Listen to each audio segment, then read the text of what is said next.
Dans cette vidéo, nous allons voir comment fonctionnent les productions de checkpoints dans Windows Server 2016. Les productions de checkpoints sont entièrement supportées sur n'importe quel type de machine. Ça permet de créer une image de votre VM point in time pour les restaurer plus tard. Par exemple, vous êtes en train de faire une mise à jour sur votre système, vous n'êtes pas sûr de votre mise à jour, vous faites un checkpoint, et si ça se passe mal, comme ça vous faites un retour en arrière. L'intérêt des productions de checkpoints par rapport aux standard checkpoints, c'est qu'ils sont supportés sur n'importe quel type de VM. Si on prend les standard checkpoints en 2012 R2, ce n'était pas supporté de faire un checkpoint sur des machines comme les domain controllers ou sur du SQL Server.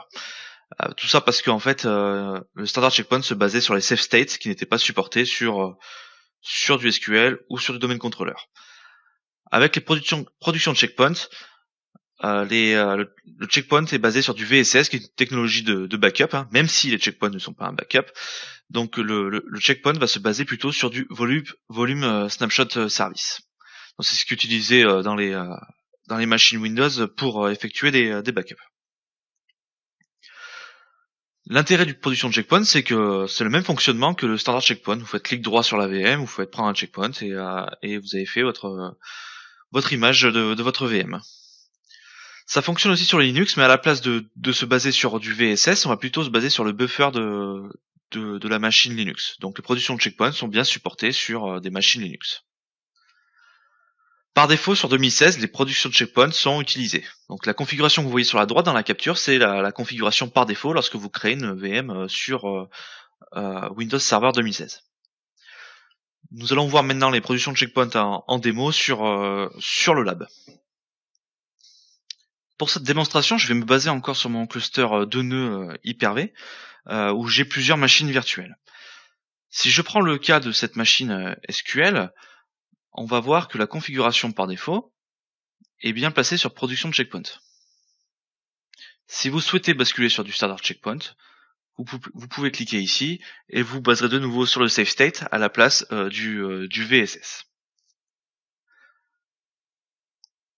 Si vous avez un Hyper-V en standalone, pas un cluster, c'est la même chose, c'est la même configuration. Je prends par exemple un contrôleur de domaine, je fais settings, et on se retrouve donc dans le checkpoint avec la même vue. Je vais par exemple prendre un checkpoint de ce contrôleur de domaine, donc il suffit de faire clic droit, checkpoint. Donc là, le checkpoint est en train d'être pris.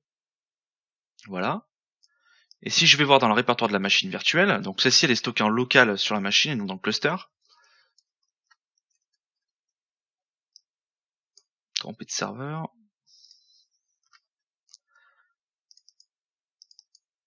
On va avoir des fichiers AVHDX qui sont en fait les fichiers de checkpoint.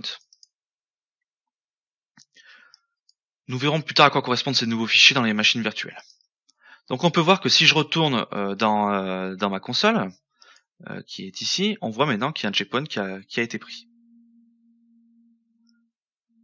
Si je veux revenir en arrière, il suffit que je fasse delete checkpoint. Je vais faire oui, je veux le supprimer.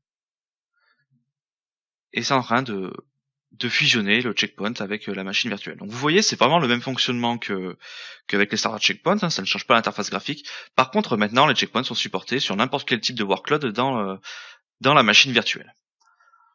Nous allons maintenant revenir au slide.